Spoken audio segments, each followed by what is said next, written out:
अल्हम्दुलिल्लाह वस्सलातु वस्सलामु अला रसूलिल्लाह व अला आलिहि व सहबिहि अजमईन अम्मा बाद।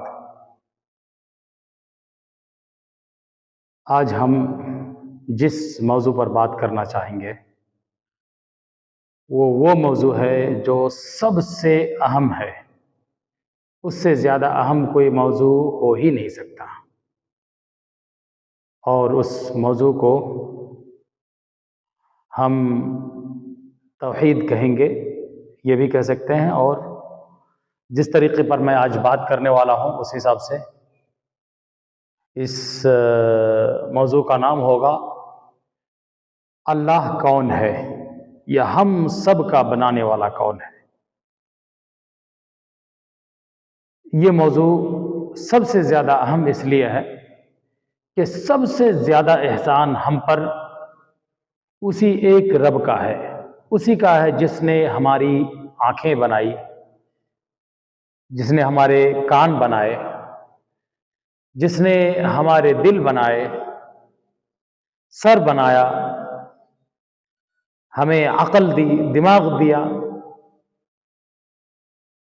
हमें दो हाथ दिए, दो पैर दिए, हर चीज से हमें नवाजा, हर वो चीज हमें अता की जिसकी हमें जरूरत थी। इसलिए जरूरी है कि हम सबसे पहले उसी की बात करें। और आज मैंने सबसे पहले अल्लाह की हम्द सना बयान की, उसके बाद उसके रसूल सल्लल्लाहु अलैहि वसल्लम पर दरूद पढ़ी। अल्लाहुम्मा सल्लि अला मुहम्मद व अला आलि मुहम्मद कमा सल्लैता अला इब्राहीम व अला आलि इब्राहीम इन्नका हमीदुम मजीद। अल्लाहुम्मा बारिक अला मुहम्मद व अला आलि मुहम्मद कमा बारकता अला इब्राहीम व अला आलि इब्राहीम इन्नका हमीदुम मजीद। सबसे पहले अल्लाह की हम्द, उसके बाद उसके नबी सल्लल्लाहु अलैहि वसल्लम पर हज़ारों लाखों करोड़ों दरूद व सलाम नाजिल हों। उसके बाद हम जो बात कहना चाहते हैं ख़ास तौर से ये कि हम अगले वीडियोज़ में सिर्फ़ और सिर्फ सलाम से ही हम स्टार्टिंग करेंगे, यानी सलाम के बाद हम वीडियो स्टार्ट करेंगे। और ये मेरा पहला वीडियो है, फेशियल वीडियो, तो जिसमें मैंने अल्लाह की हम्द सना की है। तो माना यह हुआ कि सबसे पहले हम अल्लाह की हम्द सना से वीडियो स्टार्ट कर रहे हैं। तो ये वीडियो हमारा स्टार्ट हुआ, गोया कि उसके बाद जो है वीडियो का तसलसल होगा, सिलसिला शुरू हो जाएगा इंशाअल्लाह मेरे पास। तो बोलना चाह रहा था कि सबसे पहले मैंने अल्लाह की तारीफ इसलिए की क्योंकि आज मैं अल्लाह ही के बारे में बात करूंगा। तो अल्लाह कौन है, यह है अहम मौजू, यह है अहम टॉपिक। बहुत सारे लोग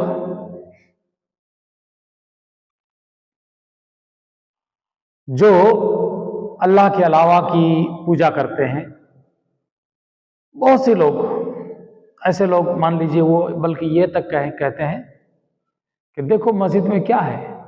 तो हकीकत में मस्जिद में किसी मूर्ति को नहीं रखा जाता, किसी की तस्वीर नहीं रखी जाती, किसी का फोटो, किसी का स्टैच्यू नहीं रखा जाता, क्योंकि वो यानी मुसलमान उस रब की इबादत करते हैं जिसको इन आंखों ने देखा ही नहीं, इन आंखों में वो ताकत ही नहीं है कि उस रब को ये इंसान देख सके, नहीं देख सकता। लैसा कमिथलिही शै, उस जैसी कोई चीज है ही नहीं। और हिंदू स्क्रिप्चर्स के अंदर, वैदिक किताबों के अंदर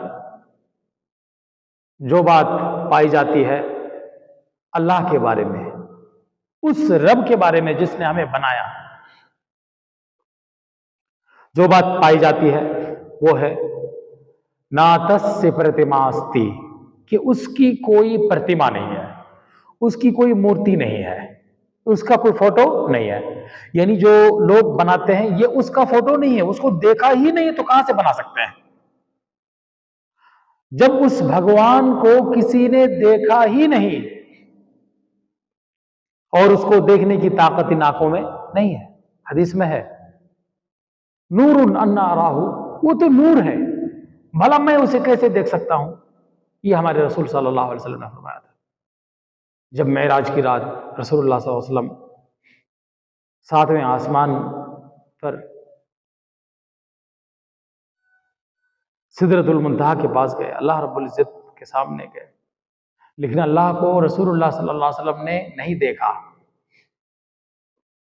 क्यों? क्योंकि इन आंखों में वो ताकत नहीं है। तो रसूलुल्लाह सल्लल्लाहु अलैहि वसल्लम ने भी नहीं देखा। रसूलुल्लाह सल्लल्लाहु अलैहि वसल्लम ने हजरत जिब्रील अलैहिस्सलाम को देखा था, जो सूरह नज्म में है। तो अल्लाह को किसी ने देखा ही नहीं, तो अल्लाह की कोई मूर्ति कैसे बना सकता है? अल्लाह का कोई फोटो कैसे बना सकता है? और मैं जैसे बतला रहा था, जैसे बहुत सारे लोग, बहुत सारे हमारे गैर मुस्लिम भाई बोलते हैं देखो मस्जिद में क्या है, इन कुछ नहीं है, ये कहना चाहते हैं। तो हकीकत ये है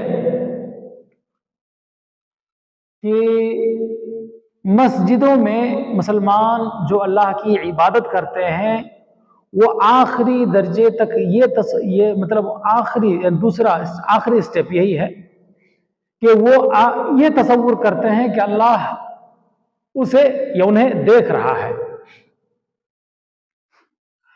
हदीस है कि तुम अल्लाह की इबादत इस तरह करो जिस तरह जैसे तुम उसे देख रहे हो, यानी उस तरह से। अल्लाह को कोई देख नहीं सकता इस दुनिया के अंदर इन आंखों के जरिए से, इन आंखों में वो शक्ति नहीं है, लेकिन इंसान अल्लाह की इबादत इस तरह करे गोया वो अल्लाह को देख रहा है।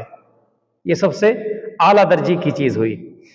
और उससे कमतर दर्जे की चीज यह है कि फ़इल्लम तकुन तराहू फ़इन्नहू यराक। अगर ये नहीं हो सकता तुमसे कि तुम इस तरह से अल्लाह की इबादत कर रहे हो कि गोया तुम अल्लाह को देख रहे हो, अगर इस दर्जे तक तुम नहीं पहुंच सकते तो इतना तो याद रखो कि अल्लाह तुम्हें देख रहा है। यानी इस तसव्वुर के साथ मस्जिद में लोग इबादत करते हैं कि अल्लाह उन्हें देख रहा है, अल्लाह उन्हें देख रहा है, अल्लाह उन्हें देख रहा है।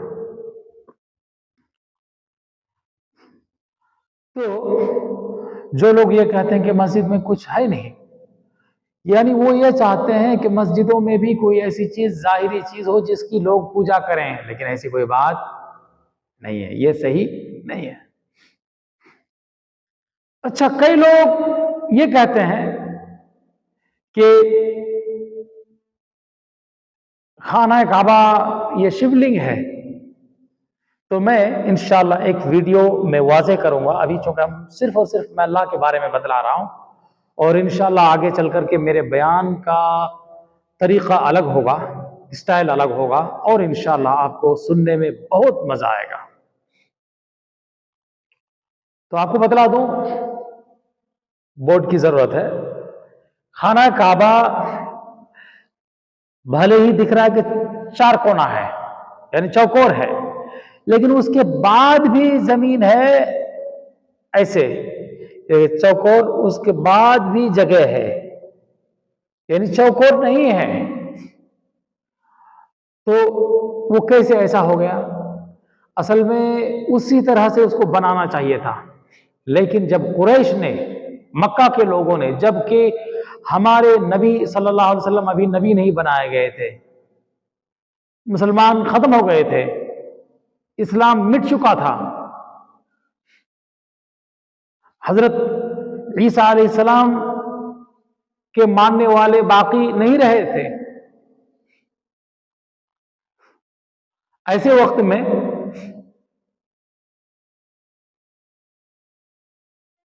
जबकि अभी हमारे नबी मोहम्मद सल्लल्लाहु अलैहि वसल्लम नबी भी नहीं बनाए गए थे, रसूल नहीं बनाए गए थे, खाना काबा को ढा करके कुरैश ने फिर से उसको बनाना चाहा।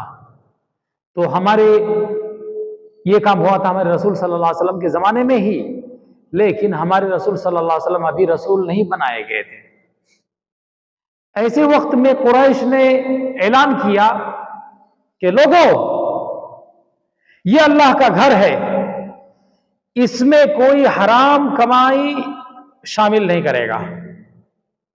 लोग इसमें सिर्फ और सिर्फ वही पैसे लगाएंगे जो हलाल के हैं, दूसरों से लूटे हुए पैसे भी इसमें इस्तेमाल नहीं होंगे, सिर्फ और सिर्फ हलाल कमाई।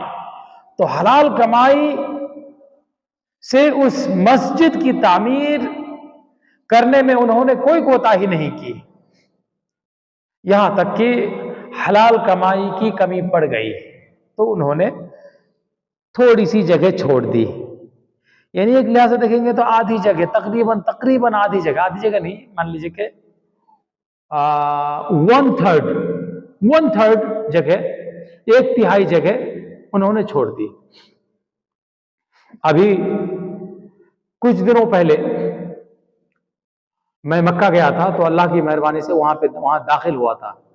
हमारे रसूल सल्लल्लाहु अलैहि वसल्लम ने फरमाया था, क्या है ऐ आयशा, अगर तुम खाना काबा के अंदर दाखिल होना चाहो तो हतीम के अंदर, यानी उस हिस्से के अंदर दाखिल होकर के नमाज पढ़ लेना जिस हिस्से को कुरैश नहीं बना पाई थी, क्योंकि उनके पास हलाल कमाई की कमी पड़ गई थी। उसके अंदर दाखिल होकर के नमाज पढ़ लेना, तो गोया कि तुमने खाना काबा के अंदर नमाज पढ़ी। तो अल्लाह अल्हम्दुलिल्लाह मैंने भी खाना काबा के अंदर नमाज पढ़ी है, एक दफ़ा नहीं कई दफ़ा मैंने पढ़ी है। और अभी इस दफ़ा भी मैं गया था, तो एक दफ़ा मैं जो है घुसा था, और मेरी तमन्ना थी कई दफ़ा घुसता, लेकिन लोगों की भीड़, दूसरे लोगों को भी मौका होना चाहिए। तो खाना काबा के ताल्लुक से जो बहुत सारे लोग कह देते हैं, जैसे मतलब हमारे हिंदू भाई लोगों में से बहुत सारे पंडित होने का जो लोग दावा करते हैं, और वो लोग जो कह देते हैं, एक नाम है मैं भूल रहा हूं, वो लोग कहते हैं कि काबा ये शिवलिंग है। तो मेरे भाइयों, ये शिवलिंग नहीं है। अब ये क्या है? क्या वो अल्लाह है? नहीं मेरे भाइयों, वो अल्लाह नहीं है, वो खाना काबा है। तो खाना काबा क्या है? कुरान की इस आयत पर जब आप गौर करेंगे, उसका माना समझेंगे, तो सारा का सारा इश्काल दूर हो जाएगा, सारा का सारा कंफ्यूजन खत्म हो जाएगा। क्या है कंफ्यूजन? कि मुसलमान उसका जो चक्कर लगाते हैं, तो क्या मुसलमान उसकी इबादत करते हैं? नहीं। वो कैसे? तो कुरान में अल्लाह ने फरमाया है, फलयअबुदू रब्ब हाज़ल बैत, ये सूरा कुरैश के अंदर है, कि लोगों को चाहिए कि वो इस रब के घर की नहीं, अस्तगफिरुल्लाह, लोगों को चाहिए कि इस घर के रब की इबादत करें। क्या? लोगों को चाहिए कि वो इस घर के रब की, इस घर के मालिक की, इस घर के भगवान की, इस घर के यानी खाना काबा के रब की इबादत करें। और हमारे रसूल सल्लल्लाहु अलैहि वसल्लम अपनी कसमों में फरमाया करते थे, वरब्बिल काबा, सहाबा कराम भी कहते थे वरब्बिल काबा, यानी काबा के रब की कसम है।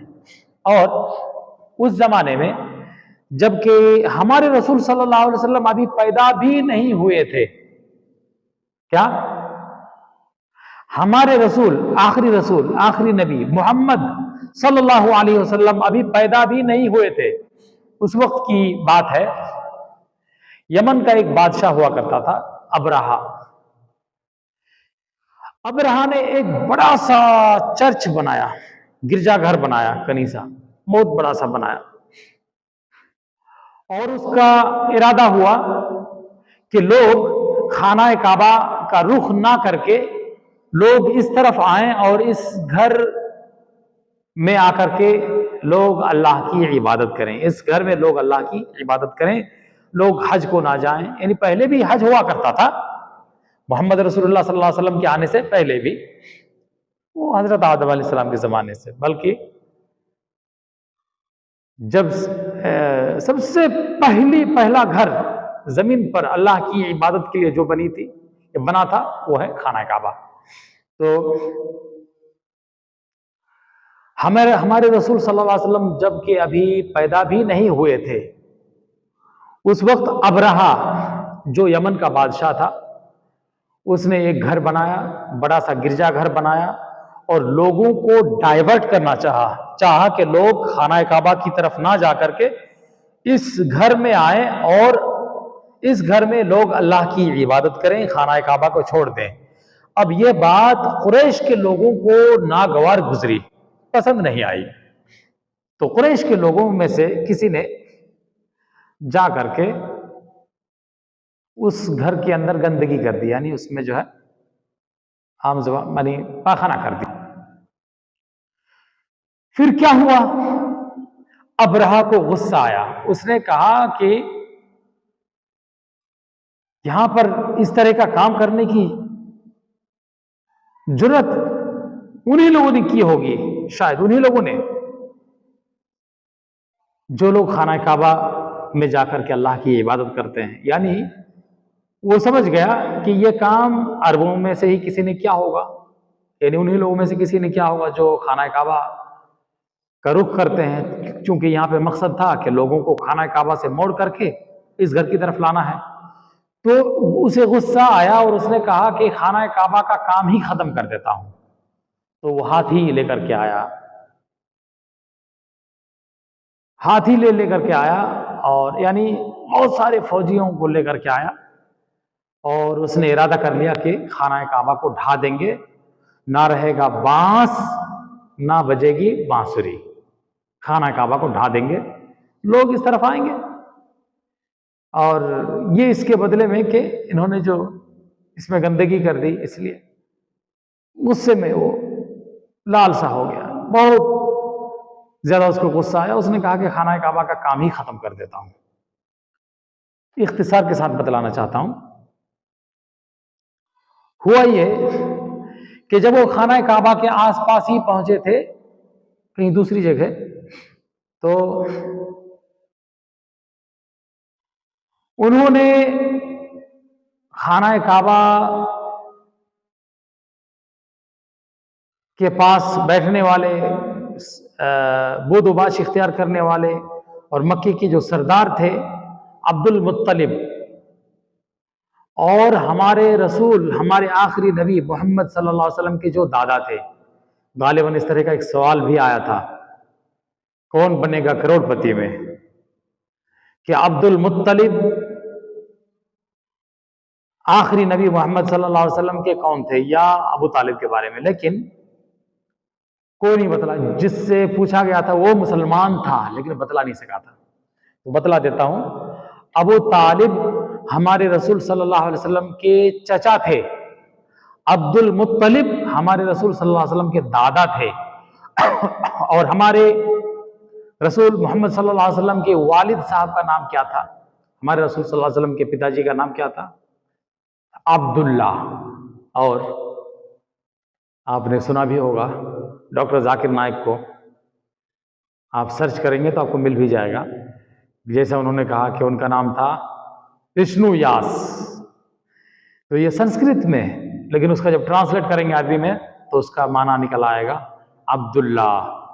अब उनकी वालिदा का नाम क्या था, उनकी माता का नाम क्या था, तो वह सुमति। तो सुमति का माना होता है अमन वाली। तो उसका अरबी में नाम है, जो नाम हमारे आखिरी नबी सल्लल्लाहु अलैहि वसल्लम की वालिदा हमारी नबी सल्लल्लाहु अलैहि वसल्लम की माता का जो नाम था वो था आमिना, आमिना बिनती वहाब। तो बहरहाल अब्दुल्ला था जो हमारे रसूल सल्लल्लाहु अलैहि वसल्लम के दादा थे। अब्दुल मुत्तलिब, कौन, अब्दुल मुत्तलिब जो हमारे रसूल सल्लल्लाहु अलैहि वसल्लम के दादा थे, ये मक्का के सरदार थे। तो अबरहा के लोग आए और अब्दुल मुत्तलिब के 100 ऊंट पकड़ लिए, अपने साथ लेके गए, और जहां उन्होंने पड़ाव डाल रखा था वहां उन ऊंटों को बांध दिया कि अभी आएगा सरदार। अब जो बात बतलाना मकसद है इसी के अंदर है कि अब्दुल मुत्तलिब को जब पता चला, वो दौड़े दौड़े आए और अबरहा के सामने हाजिर हुए। अबरहा ने कहा कैसे आना हुआ बतलाओ। यानी अबरहा ने सोचा कि ये मक्के का सरदार है, खाना काबा को बचाने के लिए सोचेगा, मुझसे बात करेगा, माफी मांगेगा, दूसरी कोई तरकीब सोचेगा, कोई पेशकश करेगा, माजरत करेगा। अब्दुल मुत्तलिब से पूछा गया बतलाओ हमारे रसूल सल्लल्लाहु अलैहि वसल्लम के दादाजी से पूछा गया, मक्के के सरदार से पूछा गया। अब्राहा ने पूछा, यमन का बादशाह खाना काबा को ढाने के लिए आया है आज, अब ढाना ही चाहता है, थोड़ी देर में खाना काबा पर चढ़ाई करेगा वो उसके अपने हिसाब से, उसके ख्याल के मुताबिक। उसने पूछा कैसे आना हुआ? कहा कि आपके लोगों ने मेरे 100 ऊंट पकड़ लिए, आपके लोगों ने मेरे 100 ऊंट पकड़ लिए, उन ऊंटों को वापस लेने के लिए आया हूं। तो कहा, अरे मैं तो समझ रहा था कि तुम बड़े समझदार हो, खाना काबा को बचाने के लिए सोचोगे। तो कहा, इन ऊंटों का मालिक मैं हूं, मैं इन ऊंटों का मालिक हूं, ये मेरे ऊंट हैं, और ये जो घर जिसको तुम ढाने का इरादा रख रहे हो उसका भी कोई मालिक है, उसका कोई रब है, उसका कोई भगवान है, उसका कोई मालिक है। अना लिल इबिली रब्बुन व लिल बैति रब्बुन यहमीही। कहा कि इन ऊंटों का मालिक मैं हूं और इस घर का भी कोई मालिक है, मालिक है, कोई मालिक है। इस घर की इबादत नहीं, इस घर का भी कोई मालिक है, इस घर का कोई रब है, इस घर का कोई भगवान है, वो इसकी रक्षा कर लेगा, वो इसकी हिफाजत कर लेगा। हुआ क्या कि अब्राहा ने कहा, चलो देखता हूं कैसे हिफाजत करता है। अब उसने कौन सी बात कही सुनिए, कितनी बारीकी वाली बात। कहा कि इस अकीदा था, वो भी उस घर की इबादत नहीं करते थे। कुरैश के लोग जो मक्के में मुशरिकीन थे, कुफार थे, यानी जो मुसलमान नहीं थे, वो भी खाना काबा की इबादत नहीं करते थे। हाँ, यह बात जरूर है कि उन्होंने अपने यानी उनके हिसाब से उनके जो देवी देवताएं हैं, उनके जिनकी वो पूजा करते थे, देवी देवता जिनकी वो पूजा करते थे, ढेर सारे 360 बुत उन्होंने रखे थे। बाद में हमारे रसूल सल्लल्लाहु अलैहि वसल्लम ने उन्हें उस घर से हटाया, तो वो खाना काबा की इबादत नहीं करते थे। हाँ, लेकिन मुशरिकीन ये जरूर करते थे कि खाना काबा के अंदर रखे हुए उन मूर्तियों की पूजा करते थे, लेकिन खाना काबा के तवाफ से भी वहां पे उन मूर्तियों का कस्द नहीं होता था।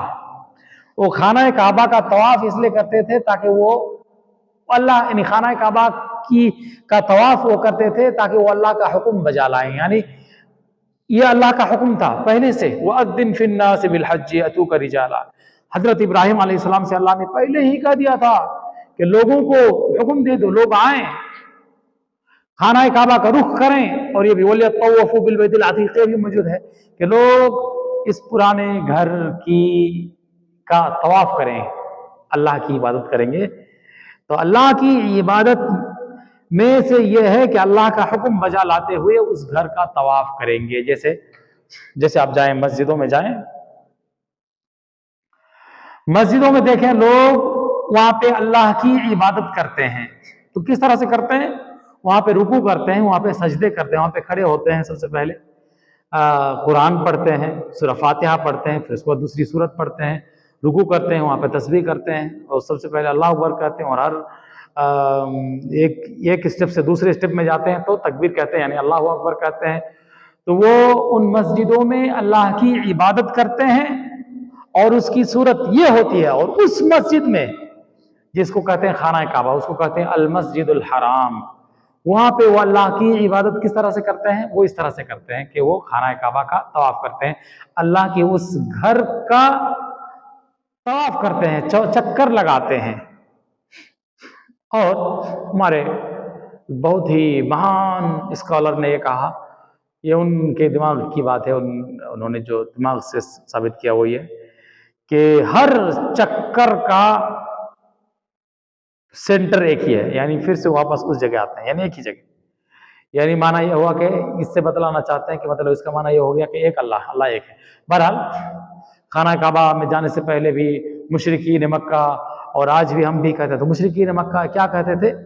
लब्बैक अल्लाहुम्मा लब्बैक, लब्बैक ला शरीक लक लब्बैक, है अल्लाह मैं हाजिर हूँ, अल्लाह मैं हाजिर हूँ, ला शरीक लक लब्बैक, ए अल्लाह तेरा कोई शरीक नहीं है, तेरा कोई पार्टनर नहीं है, तू अकेला ही पूज्य है, हर तरह की पूजा पाठ का, हर तरह की इबादत का हकदार अकेला तू ही है, तेरा कोई शरीक नहीं है, तेरा कोई पार्टनर नहीं है।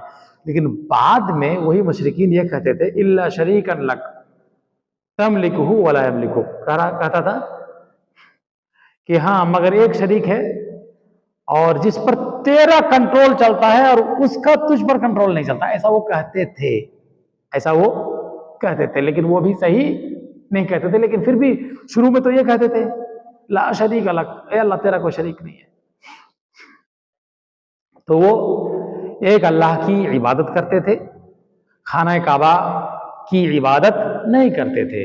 और मुसलमान भी खाना काबा की इबादत नहीं करते हैं। जिस तरह से मस्जिदों में आते हैं तो मस्जिदों की इबादत नहीं करते हैं, वो भी अल्लाह का घर है। और जितने सारे मस्जिद हैं आपके अतराफ में, देखिए आप मुसलमानों के गांव में जितनी भी मस्जिदें हैं ये सब के सब अल्लाह के घर हैं।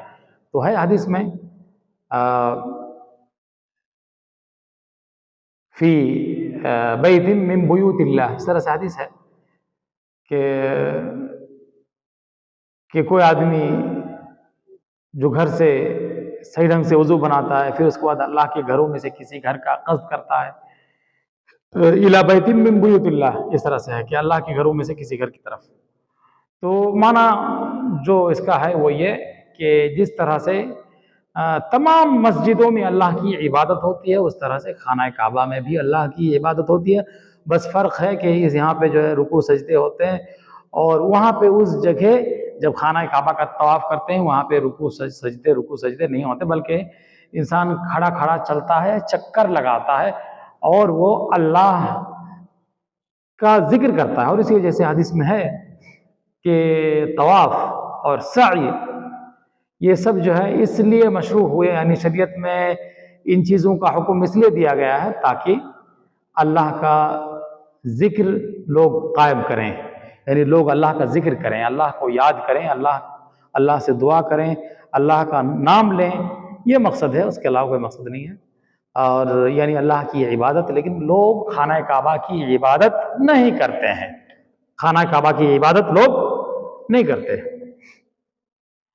तो यहाँ इतने से अल्फाज से मेरे इंशाअल्लाह ये इश्काल दूर हो जाता है कि खाना काबा ना तो शिवलिंग है और ना ही लोग खाना काबा की इबादत करते हैं, बल्कि लोग अल्लाह की इबादत करते हैं।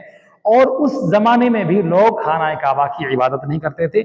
और जैसा कि अब्दुल मुत्तलिब ने भी कहा कि इस घर का भी कोई मालिक है जो इसकी हिफाजत करेगा, यानी खाना काबा के ताल्लुक से कहा इस घर का भी कोई मालिक है जो इसकी हिफाजत कर लेगा। और उस जमाने में भी लोग खाना काबा की इबादत नहीं करते थे, अलबत्ता खाना काबा के अंदर घुस करके वो उन मूर्तियों की पूजा करते थे। बहरहाल बाद में उन मूर्तियों को हटा दिया गया, सब अल्लाह की तारीफ है। लेकिन वो मूर्तियां इन मूर्तियों में से कोई नहीं। जैसे हमारे यहाँ पे श्री कृष्ण जी की मूर्ति बनाई जाती है, गणपति की मूर्ति बनाई जाती है, गणेश जी की मूर्ति बनाई जाती है, जैसे शंकर की मूर्ति बनाई जाती है, और जैसे लोग कहते हैं शंकर भगवान, राम जी की मूर्ति बनाई जाती है, सीता जी की मूर्ति बनाई जाती है, ढेर सारी मूर्तियां बनाई जाती हैं। यहाँ तक कि नए लोग जो अभी हाल ही में गए दुनिया से, उनमें से भी कितनों की मूर्तियां बन गई हैं। बल्कि जिंदा लोगों को की भी लोग इबादत करते हैं और उन्हें कहते हैं तुम आप जो है साक्षात भगवान है, इस तरह से बोल देते हैं। तो ये इस्लाम में इस तरह की कोई चीज़ नहीं है। तो बहरहाल बहुत सारे, बल्कि जिंदा लोगों की भी मूर्ति बनाई गई है। तो बहुत सारे बाद में जो है बहुत सारे बड़े बड़े जो हिंदू पंडित हैं, उन्होंने उस पर जो कड़ा एतराज़ किया कि कैसे हो सकता है, एक इंसान जीवित है और उसकी मूर्ति बन गई है, इस तरह की जो भी बात है। बहरहाल उससे हमें कोई मतलब नहीं। मकसद यह है कि खाना काबा की भी इबादत नहीं होती, लोग अल्लाह की इबादत करते हैं। बहरहाल अब अल्लाह है कौन, ये है ना सवाल। तो अल्लाह, जाहिर सी बात है, मैं कितनों दफ़ा मैंने कितनों से कहा बात बात से कि अब देखें मस्जिद में कोई फोटो नहीं है, यानी अल्लाह का फोटो नहीं है। अल्लाह कैसा है? अल्लाह वैसा है जैसा उसने अपने बारे में बतलाया कुरान में। अल्लाह कैसा है? अल्लाह है आसमान से बारिश बरसाने वाला। अल्लाह ही है जिसके हुक्म से सूरज अपने वक्त पर आता है। आप जरा गौर कीजिए, एक इंसान एक कंपनी में काम कर रहा है, काम करते करते 2 महीना काम किया, 3 महीने काम किया, उसके बाद उसको बुखार आ गया। अगले दिन की उसने छुट्टी ले ली, सो गया। किसी ने पूछा, भाई फला क्यों नहीं आया? तो पता चला उसको आज बुखार बुखार है, तो उसकी तबीयत खराब है इसलिए नहीं आया। लेकिन सूरज अगर भगवान होता तो ये होता कि कभी इस तरफ से उठता, कभी इस तरफ से उठता, कभी इस तरफ से, कभी इस तरफ से, उसकी मर्जी होती, और कभी नहीं आता, उसकी मर्जी होती। लेकिन देख रहे हैं कि साल के 12 महीनों में हर दिन उसके लिए जो जगह फिक्स है उसी जगह से वो आता है। आप देखेंगे मुसलमानों के यहाँ पे एप्लीकेशन है प्रेयर टाइम, तो उसमें देखेंगे हर दिन का टाइम जिस तरह से उन्होंने बिल्कुल एकदम परफेक्ट उसको ये कर दिया, यानी एप्लीकेशन बनाया माशाअल्लाह। जिस दिन जिस जगह से सूरज उठेगा और जिस वजह से उसको जितनी देरी होगी उतनी देरी के साथ उसमें जो है वो किया है, उसको बयान कर दिया है। यानी आज है फजर की नमाज का वक्त इतने बजे, जोहर का टाइम ये है और असर का टाइम ये है, यानी 5 वक्त की नमाज का टाइम ये और ये है। ये सारी चीजें जो हो गई। तो सूरज हर दिन अलग अलग जगह से उठता है, यानी हटता है, और ठंडी के मौसम में दूर हो जाता है। फिर क्या होता है? ठंडी आ जाती है, और गर्मी के मौसम में ऊपर को आ जाता है, फिर गर्मी आ जाती है। और जब से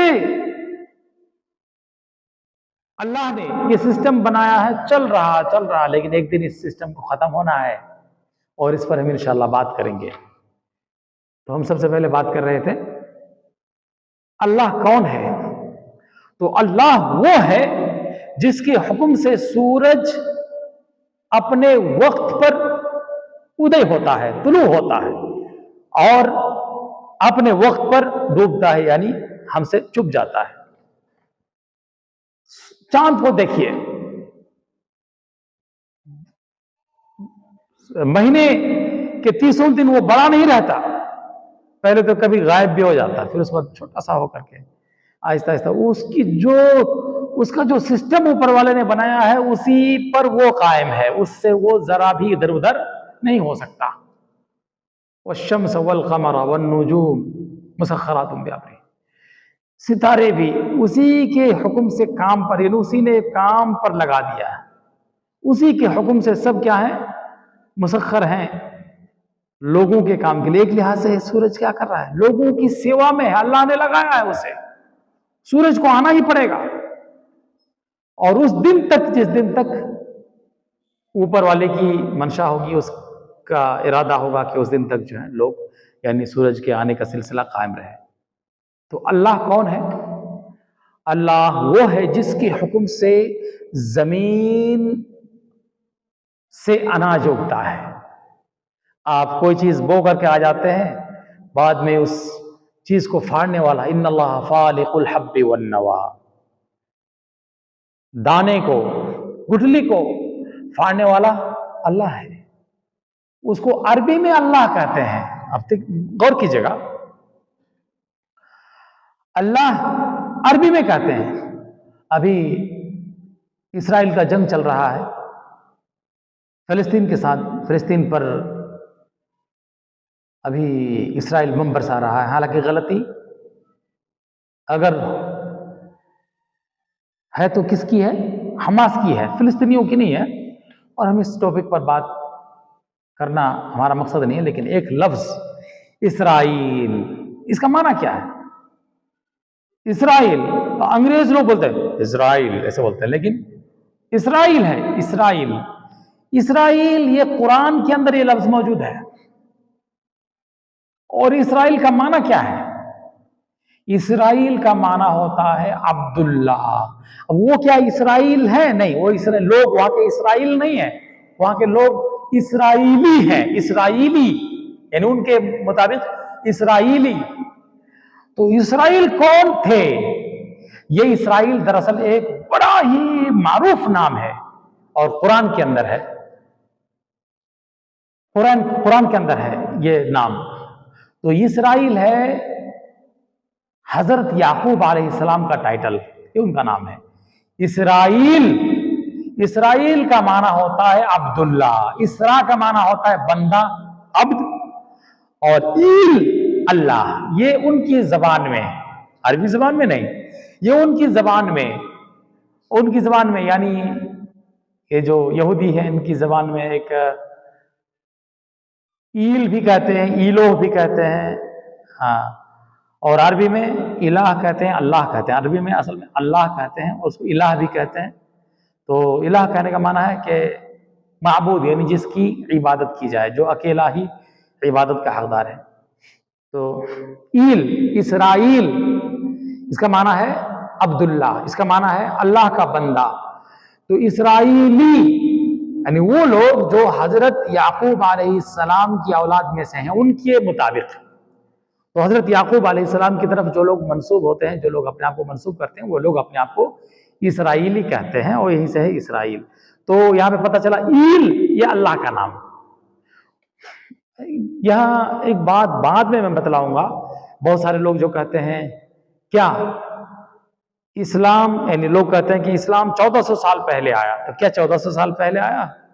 नहीं मेरे भाइयों, मैं इस पर बात करूंगा, जरूर बात करूंगा। इस्लाम बहुत पहले से है। कब से है? हजरत आदम अलैहिस्सलाम के जमाने से, यानी जो सबसे पहले इंसान है उनके जमाने से।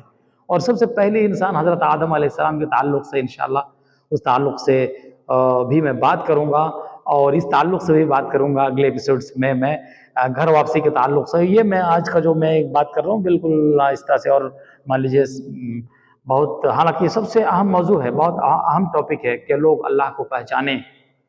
अल्लाह का माना कोई मूर्ति नहीं, इसलिए कोई मस्जिद में कोई मूर्ति नहीं है। अल्लाह का माना वो जिसने आपको और हमें, जिसने हम तमाम लोगों को बनाया।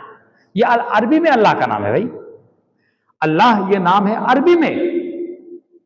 और देखिए वही नाम किसमें, इनकी जबान में, ये यहूदियों की जबान में, इब्री जैसी कुछ जबान है, उनकी जबान में है ईल, ईलो, इस तरह के अल्फाज हैं। तो हम सबका बनाने वाला तो वही एक है, तो उसको हम कहते हैं अरबी में अल्लाह, क्योंकि उसने अरबी में अपना नाम क्या कहा है? अल्लाह कहा है। उसको रहमान भी कहते हैं, कुल उदउल्लाह अविदुर्रहमान, कुल उदउल्लाह अविदुर्रहमान, कि तुम उसको अल्लाह कहो या रहमान कहो, अय्यम्मा तदउ फलहुल अस्माउल हुस्ना, जो भी कहोगे। उसके बहुत सारे अच्छे अच्छे नाम हैं, बहुत सारे अच्छे अच्छे नाम हैं। अर्रहीम, अर्रहमान, अर्रहीम, अल मलिक, अल कुद्दूस, अस्सलाम, अल मुमिन, अल मुहैमिन, अल अजीज, अल जब्बार, अल मुतकब्बिर, बहुत सारे नाम हैं उसके, बहुत सारे नाम हैं। लेकिन 99 नाम ऐसे हैं कि उन्हें याद कर लेने पर बड़ी फजीलत है, और हम ये सब इन मौज़ूआत पर भी ज़रूर बात करेंगे। लेकिन हम बात कर रहे थे अल्लाह के बारे में कि अल्लाह कौन है, ये है अहम मौजू। अल्लाह कौन है? तो अल्लाह वो है जिसने मुझे भी और आपको भी बनाया, और अल्लाह वो है जिसके बारे में कुरान में यह है, कुल हुवल्लाहु अहद, आप कह दीजिए कि वो अल्लाह एक है। अल्लाहु समद, अल्लाह बेनियाज है। लम यलिद, उसने किसी को जन्म नहीं दिया, उसकी संतान नहीं है। और अजीब बात है, ये बात वेद के अंदर भी है, उसकी कोई संतान नहीं है। लम यलिद वलम यूलद, और उसने किसी से जन्म भी नहीं लिया है। वो हमेशा से है और हमेशा रहेगा। वो हमेशा से, कोई चीज नहीं थी, वो अकेला था, वही था, कोई चीज थी ही नहीं, वो हमेशा से है। इसी वजह से ये लफ्ज जो बोलते हैं लोग, खुदा, खुदा कहना मुसलमानों याद रखो, खुदा कहना सही नहीं है। खुदा का अर्थ होता है खुद से आने वाला। तो अल्लाह आया नहीं है, अल्लाह हमेशा से है और हमेशा रहेगा। हम नहीं थे, जाहिर सी बात है, मेरी जो उम्र है उससे पहले मैं था नहीं, आपकी जो उम्र है जब आप हुए उससे पहले आप थे नहीं, ये दुनिया जब बनी है उससे पहले दुनिया नहीं थी। तो अल्लाह था, वो हमेशा से है, हमेशा रहेगा। वो था, उससे पहले कोई चीज नहीं थी। तो अल्लाह के बारे में, लम यलिद वलम यूलद, ना तो उसने किसी को जन्म दिया है और ना ही उसने किसी से जन्म लिया, यानी वो किसी का बेटा भी नहीं, ना किसी का बाप ना किसी का बेटा। और है ये बात भी मौजूद है वेद के अंदर,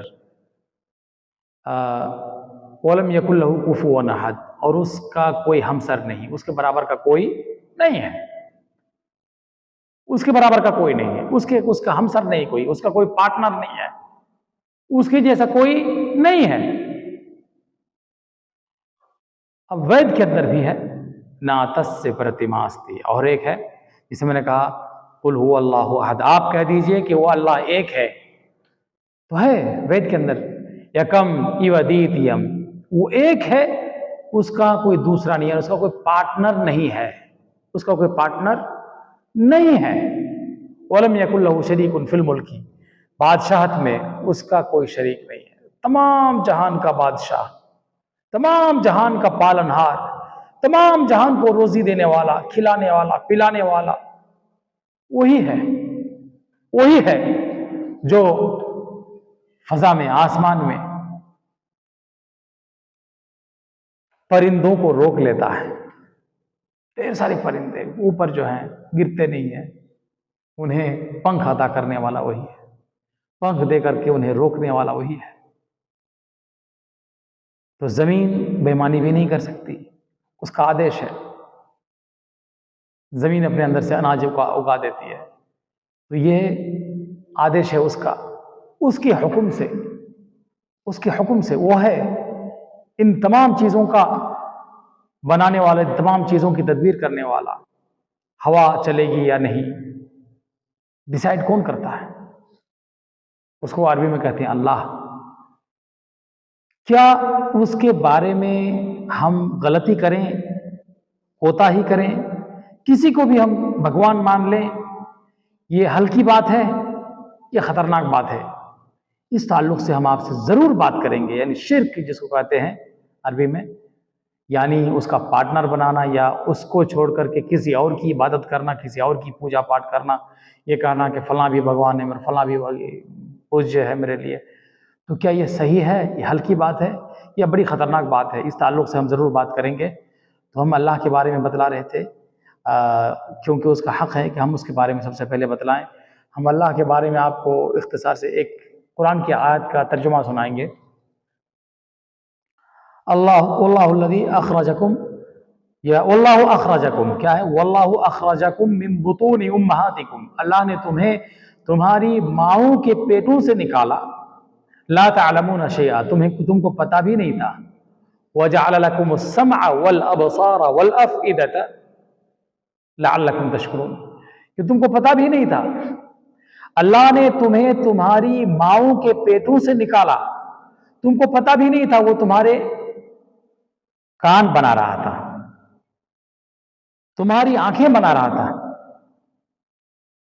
तुम्हारे दिल बना रहा था, जबकि तुम्हारी माओं के पेटों में थे। तुम्हारे उसने हाथ बनाए जब अंदर थे, दोनों पैर बनाए, तुमको मुकम्मल हर वो चीज देती, मुकम्मल कर दिया, और तुम्हें हर वो चीज देती जिसकी तुम्हें जरूरत थी। इसीलिए है कुरान में, या अय्युहल इंसानु मा गर्रका बिरब्बिकल करीम, ऐ इंसान, तुम्हें अपने मेहरबान रब के बारे में किस चीज ने धोखे में डाल दिया। यानी उसके बारे में हम धोखे में ना पड़ें, हम उसी एक रब की इबादत करें, हम उसको पहचानें, हम जान लें कि हम सब का बनाने वाला एक है। और कुलिल्लाहु व इन्ना इय्याकुम लअला हुदन औ फी ज़लालिम मुबीन, और जो नहीं मानते हम उसको वही बात कहते हैं जो कुरान में है कि या तो आप सत्य पर हैं, हक पर हैं, या हम हक पर हैं। और अगर हम हक पर हैं तो आप खुली गुमराही में हैं, आप नुकसान में हैं, मरने के बाद आपको भयानक नुकसान उठाना पड़ेगा। और अगर आप सच्चाई पर हैं, हम गलती पर हैं, तो हम नुकसान में हैं। तो है कुल अल्लाहु व इन्ना औलियाकुम, आप कह दीजिए कि अल्लाह है इन सारी चीजों की तदबीर करने वाला, और आप कह दीजिए कि हम या तुम दोनों में से कोई ना कोई एक खुली गुमराही में है। तो ये भी भगवान, ये वो भी भगवान, ये भी भगवान, ये कहेंगे तो क्या ये सही है? यानी ऐसा नहीं हो सकता कि ये भी भगवान ये भी भगवान। या तो मुसलमान गलत या मुसलमान हक पर है। अगर मुसलमान हक पर है तो मुसलमान कौन सी बात कहता है दूसरों के बारे में, और क्या अपनी तरफ से कहता है या कुरान से? तो ये सारी बातें कुरान से हैं, तो कुरान की बात, कुरान क्या कहता है दूसरों के ताल्लुक से, इस ताल्लुक से भी हम अगले एपिसोड्स में बात करेंगे। और अभी आप हमको दीजिए इजाज़त, और हम आपसे गुजारिश करते हैं कि आप मेरे चैनल को सब्सक्राइब करें। ये मेरा पहला वीडियो था, मैं बगैर किसी तैयारी के ही बात कर रहा हूँ, लेकिन इंशाल्लाह बगैर तैयारी के ही इंशाल्लाह आपको आपके सामने इस तरह से बातें रखूंगा कि इंशाल्लाह आपको बड़ा ही मज़ा आएगा और आपको सुन के बड़ा फ़ायदा होगा, बड़ा लाभ होगा। हम अगले एपिसोड्स में जो है इंशाल्लाह बात करेंगे। अगर बात करेंगे तो इंशाल्लाह सबसे पहले इंसान हज़रत आदम अलैहिस्सलाम के बारे में, और इस ताल्लुक़, और यहीं पे एक बात आ जाएगी घर वापसी वाली बात। घर वापसी क्या है? जैसे इससे पहले बात हुई थी, लोग कह रहे थे कि सारे मुसलमानों की घर वापसी होगी, हिंदुस्तान में रहने वाला कोई भी मुसलमान नहीं होगा, सारे लोगों को हिंदू बनना पड़ेगा, इस तरह की बातें। तो घर वापसी क्या है? और अल्लाह ने जो हम इंसानों को, चूँकि हम इंसानों की बात है, तो हम इंसानों में सबसे पहला इंसान कौन है, उनको किस तरह से बनाया और उनके साथ क्या हुआ, ये सारी बातें आपके सामने इंशाल्लाह अगले एपिसोड्स में रखेंगे इंशाल्लाह। आपसे गुजारिश है कि आप मेरे चैनल को सब्सक्राइब करें और बेल आइकन को ज़रूर दबाएं, और मेरे लिए अच्छे अल्फाज कहें, मेरे लिए अच्छे अल्फाज कहें, ताकि मुझे, मेरे अंदर हिम्मत हो और मेरे ज़रिए से बहुत सारे लोगों को, मेरे बहुत सारे भाइयों को फ़ायदा हो। और जिन लोगों को मेरे ज़रिए से फ़ायदा होगा, अल्लाह ने चाहा तो वो और मैं इंशाअल्लाह, हम सब इंशाअल्लाह जन्नत में मुलाकात करेंगे, हमारी जो है इंशाअल्लाह बातचीत होगी। और मेरा ये वीडियो उनके लिए जो है बहुत ही फ़ायदे की चीज़ साबित होगी इंशाअल्लाह। अल्लाह ताला हम सबको नेक बातों पर अमल की तौफ़ीक़ दे, अल्लाह ताला हम सबको नेक बातों पर चलने की तौफ़ीक़ दे, अल्लाह ताला हम सबको सीधी राह दिखाए, अल्लाह ताला हम सबको गुमराही से बचने की तौफ़ीक़ दे। आमीन। व आखिरु दावाना अनिल हम्दुलिल्लाहि रब्बिल आलमीन। वस्सलामु अलैकुम व रहमतुल्लाहि व बरकातुहू व जज़ाकुमुल्लाहु खैरा।